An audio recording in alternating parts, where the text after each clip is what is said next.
Welcome to the Radio Vault Mystery Theater. I am the keeper of the vault.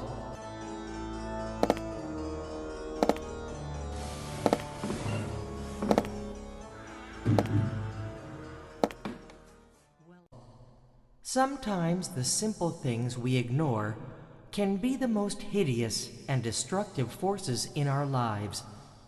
Sometimes they are internal, other times external.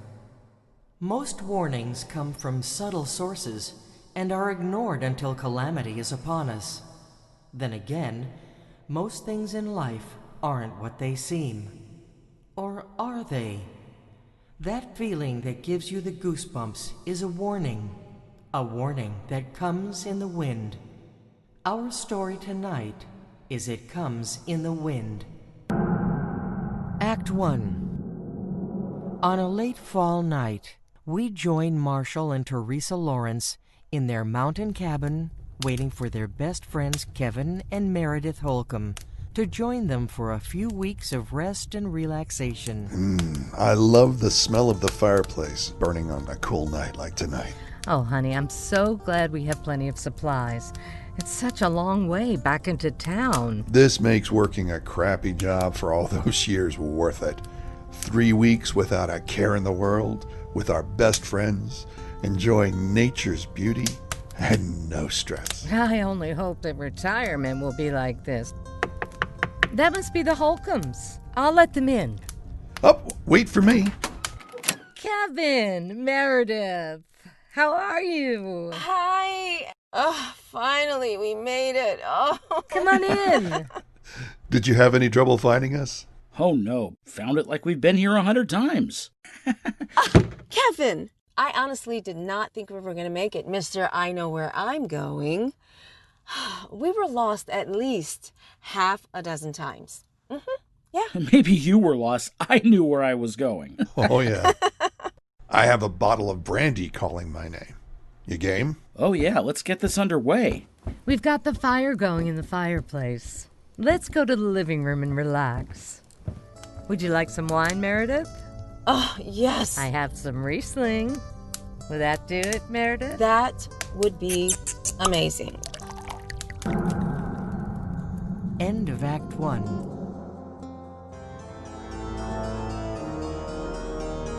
Act 2. The two couples settle into some friendly conversation in front of the fireplace.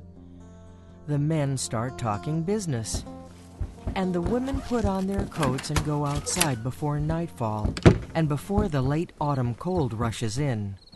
As they gaze over the tree-covered valley below, they begin to talk. This view is what made me fall in love with this place 25 years ago.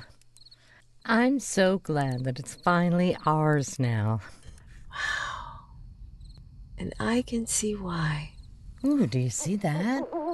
Looks like we got a big one moving in. I can smell the snow in the air.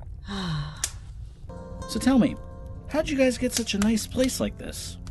We were thinking of getting something like this for ourselves. It wasn't so nice when we got it, but we got a hell of a deal on it. We fixed it up over the past several years now. How did you get such a great deal on it? The owner seemed to be in a hurry to sell. He said something about 25 years. When I first came here, I could see why he wanted to get rid of it. There was so much work that had to be done. There was some old Indian fella standing around out there near the woods. I walked over to him and introduced myself and asked if he knew anything about the place. He said to me, "It comes in the wind every 25 years." Then he turned and walked into the woods. He didn't seem to be too hospitable, so I didn't follow him. We haven't seen him since. Hey, Marshall, we got a pretty big storm moving up the valley. It's gonna be here soon. Well then, we better do a little prep work for a stormy night. I'll fire up the generator, make sure it's running okay in case we need it, and get plenty of wood for the fireplace. I'll help you. Let's get to it. Well, I'm just glad we've got plenty of supplies. Oh, sounds like the wind's whipping up pretty fast. We have enough food to feed a small army. And the reserve tank for the generator is full if we need it. And plenty of wood for the fireplace. We've been planning this for a long time. Well, the generator works. That's a relief. There, we got 2 loads inside and a huge pile outside the back door. Now, all we have left to do is enjoy the rest of the evening. The two couples engage in conversation. After a few minutes, Teresa leaves the other 3 in the living room.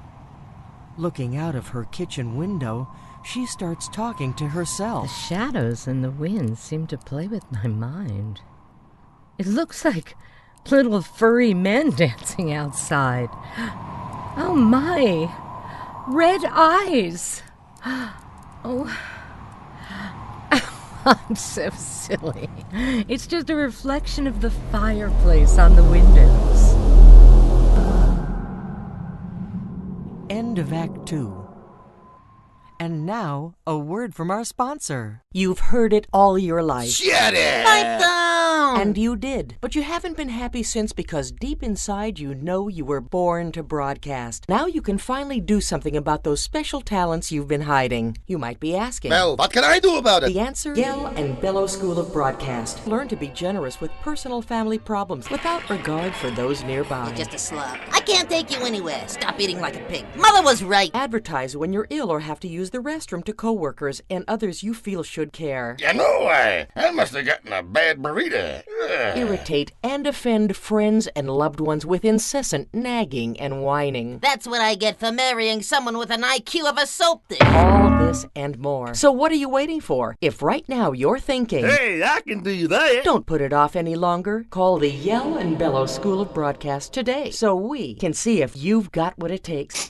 Chances are real good that you do. All major credit cards accepted. Job placement not guaranteed. Now, Act 3 of It Comes in the Wind. The two couples decide to turn in for the night. They fall fast asleep. But who knows what the wind will do?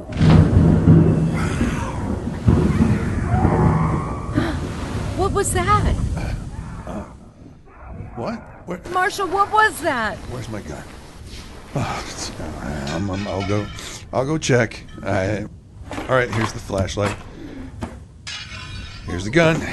All right, you stay here. I'll be right back. Oh my God, be careful, Marshall. Probably just the wind. Marshall, be careful.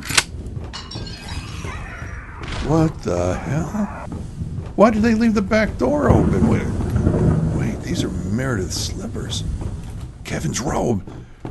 Looks like they were dragged off. My God, the blood! Marshall turns around to see the old Indian standing in the deep snow on the deck behind him. The wind is blowing through his long gray hair as Marshall stands there, paralyzed. It comes in the wind. You should have listened. What was that? My God, Marshall! Kevin! Meredith! Oh, who are you? Who are you? I am the wind, and you should have listened. Your time is up.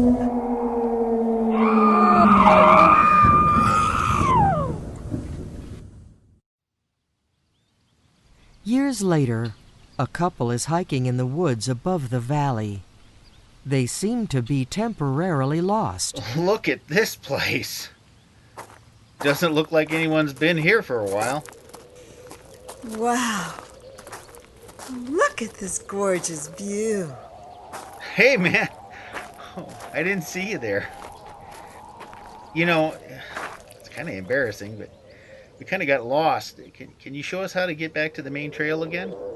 It comes on the wind every 25 years. The old Indian points in the direction of the main trail. James, looking puzzled, turns to Ella and starts toward the main trail when he's startled by a noise. I wonder what that was. Oh well, must be the wind. As James joins his wife again, an evil smile comes across the old Indian's face, knowing they wouldn't ever be able to find their way back to the main trail in time. Then his eyes glowed red.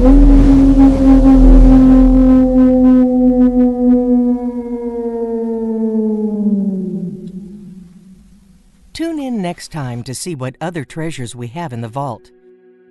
This has been a production by Troop of Lost Souls Entertainment and Film Syndicate, written by Charlie Mitchell, produced by Anthony Stoppiello, and directed by Rick L. Baker. Post-production services by K Creative. Commercial by Allie Kay and Bobby Heege. The cast was played by J. Anthony McCarthy as Marshall, Judy Greenberg as Teresa, Peter Miller as Kevin, Ricky Yvette Westmoreland as Meredith, Joe J. Thomas as the Old Indian, Rick L. Baker as James Templeton, Rhoda Pell as Ella Templeton, and I am Allie Kay. K as in chaos, the keeper of the vault. Thank you for joining us. See you next time.